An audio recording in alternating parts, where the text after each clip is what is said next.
This video is going to show you how to add datasets to your map from the Dataset Library. So the first thing you're going to want to do is either select a map or create a new one. So we'll create a new map. So we'll click on Add New Items and then select New Map. We'll give it a name. And we'll call this one California Gas Stations.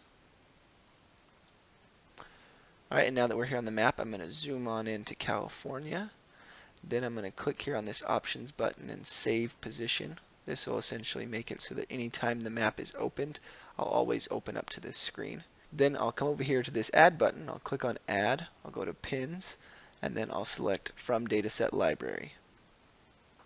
So here in the Dataset Library, it's going to show you all of the datasets that you've added to your account on Mapline. And to find them, I can either scroll through, they're all alphabetical, or I can search up here. So I'm going to search for gas stations.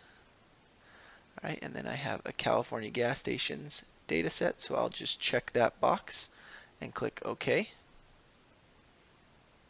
And boom, now your pins will appear on the map.